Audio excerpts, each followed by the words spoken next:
Baik pemirsa, terima kasih Anda masih bergabung bersama kami dalam Market Opening dan kita lanjutkan kembali perbincangan bersama dengan Andri Chu. Beliau adalah founder iTrade Community. Baik, Pak Andri, kita bahas kembali dengan beberapa saham yang Anda jagokan tadi.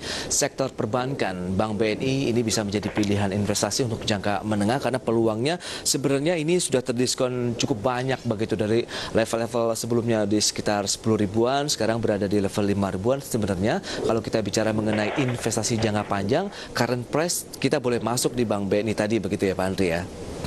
Betul. Jadi kalau dilihat sebenarnya bukan hanya jangka pendek, jangka menengah, jangka panjangnya pun ya selama tadi makro kita, gambaran perekonomian kita secara garis besar tidak ada isu-isu yang signifikan lagi, misalkan virusnya semakin parah ya kan, jadi sehingga mempengaruhi kondisi perekonomian kita, harusnya perbankan seperti BNI, kemudian Mandiri, BCA, itu kan boleh dikatakan leader jadi di industrinya ya. Oke. Kita bisa seperti baik, itu dia untuk Bank BNI. Tadi juga Anda menyebutkan ada INKP dan United Tractor. INKP dulu nih, hari ini kita lihat justru bergerak stagnan saja ya.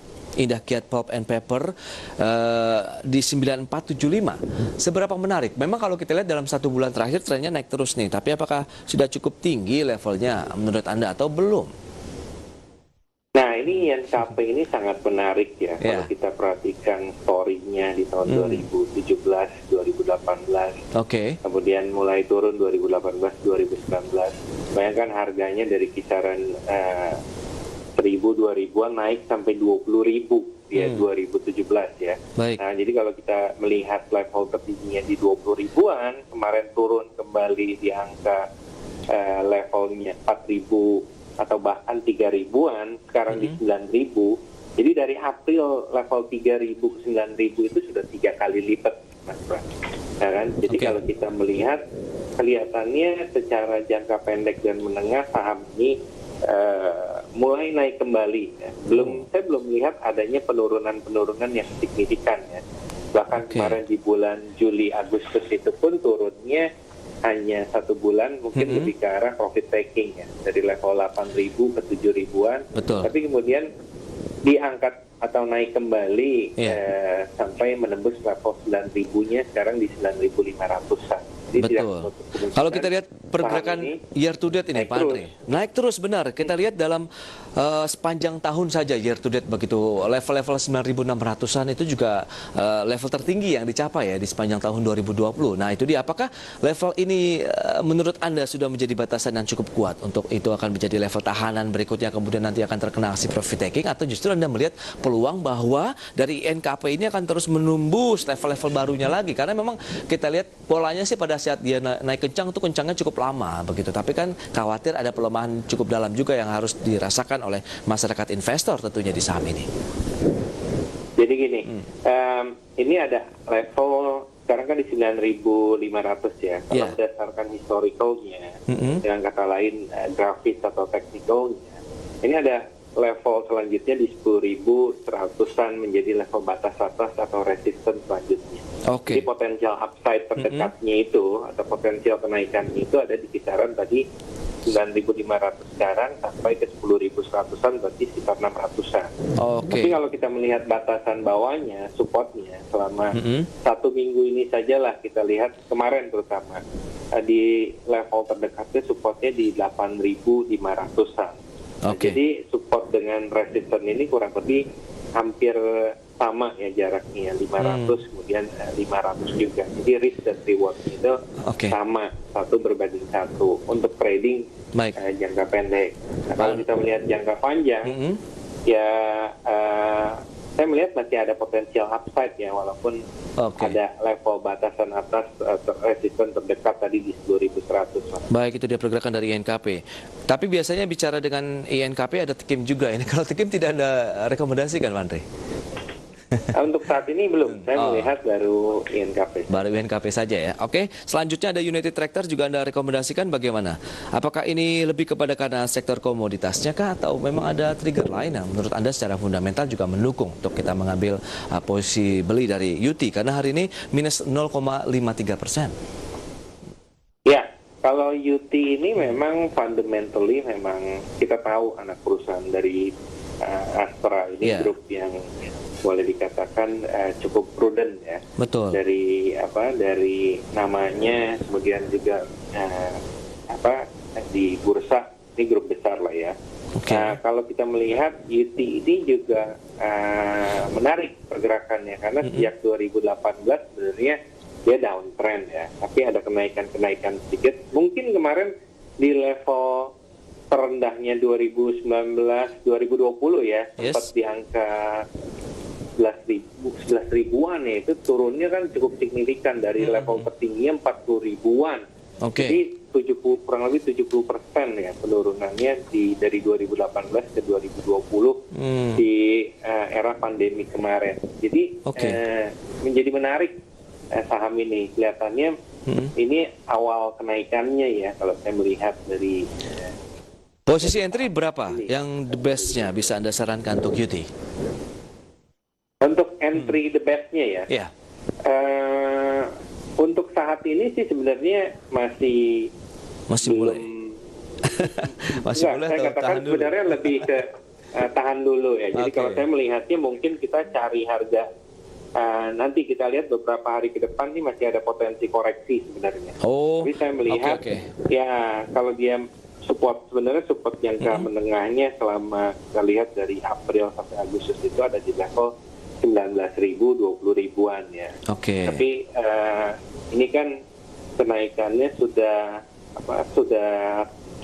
cukup signifikan ya kalau dilihat dari sudut kemiringan grafisnya saja. Ini kita bicara grafis teknikal ya, di luar fundamental ya.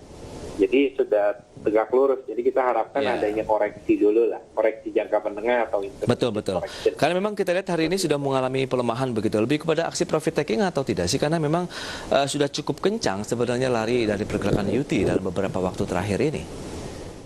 Ya, ini profit taking dulu atau koreksi arahnya mungkin di kisaran 22 sampai tadi 20 ribu ya. Nah, mungkin di level-level 22 atau 20 ribu tadi boleh diperhatikan. Apakah dia berhenti penurunannya di situ? Ya kan, kalau nanti beberapa hari secara teknisnya akan terlihat tuh harga mulai berhenti penurunannya ya. Karena selama 1 minggu kemarin kenaikannya juga dari level di bawah 20 ribu ya. 20 ribuan lah, kurang lebih 20 ribu sampai 25 ribu. Jadi 20% dalam 3 hari ya kan. Nah, kalau untuk resisten berikutnya apakah mencapai level 25 ribu lagi nih Pak Andri kira-kira? Menurut Anda? Ya, ada potensi untuk naik ke 25 bahkan 28 ribu ya.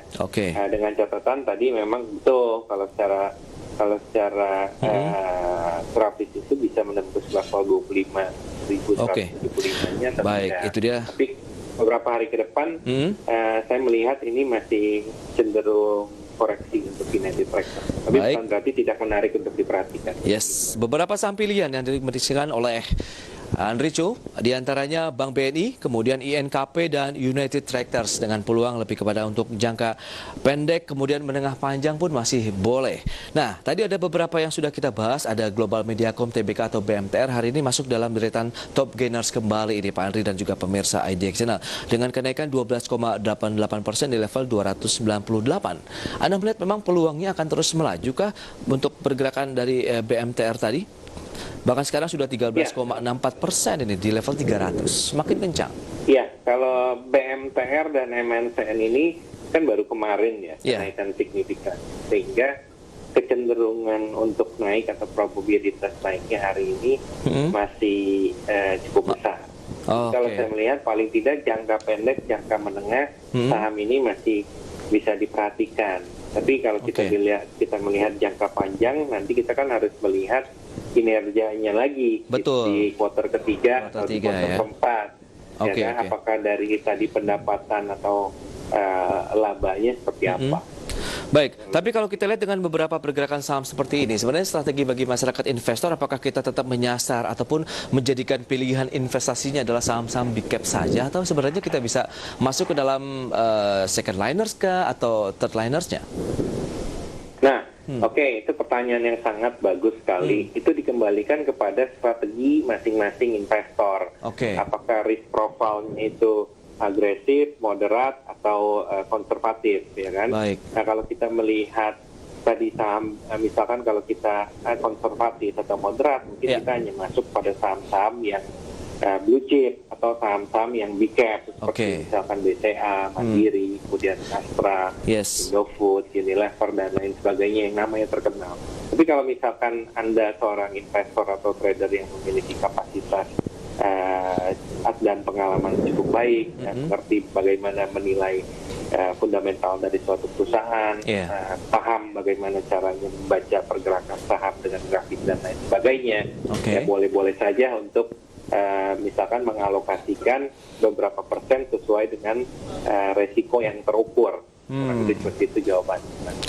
Oke, dan kalau kita lihat juga dengan kondisi seperti ini, berarti memang fluktuasi sebenarnya kan cukup beragam. Tapi banyak juga kemarin saham-saham third liner, second liner yang justru mendominasi di tengah fluktuasinya pergerakan IHSG. Nah ini kan tentunya harusnya bisa dimanfaatkan untuk traders jangka pendek begitu, hit and run, lebih kepada untuk aktivitas trading harian saja. Anda melihat apakah peluang-peluang itu masih tetap terbuka begitu Pak Andri? Ya tadi peluang selalu ada, Mas Pras. Again, dikembalikan kepada masing-masing trader dan investor. Apakah mereka siap untuk mengukur resiko tersebut, setuju. Ya, kalau mereka bisa atau mereka memiliki pengalaman untuk trading jangka pendek, itu saja. Tapi kalau saya harus memilih untuk pemula atau trader yang baru saja masuk, saya lebih menyarankan sebenarnya kepada saham-saham blue chip yang kinerjanya memang secara beberapa tahun ke belakang itu proven. Betul. Tidak, bukan berspekulatif dengan tadi trading tanpa adanya pengetahuan, skill ataupun informasi yang kredibel. Ya, kuat-kuatan jantung juga begitu ya Pak Andri ya dengan kondisi. Ya, kuat-kuatan jantung ya. Kita kan bicaranya ini investasi, bukan gambling. Oke, Pak Andri ini waktu sangat terbatas. Terima kasih banyak juga atas waktu yang sudah Anda berikan dan analisisnya. Semoga ini bermanfaat tentunya bagi masyarakat investor maupun traders di tanah air. Sukses untuk Anda, Pak Andri, dan selamat melanjutkan aktivitas Anda kembali. Ya, terima kasih. Selamat beraktivitas. Ya, baik pemirsa, demikian perbincangan kami bersama dengan Andri Chu, founder dari iTrade Community. Dan di segmen berikutnya kami akan hadir dengan sejumlah informasi menarik lainnya. Kami segera kembali.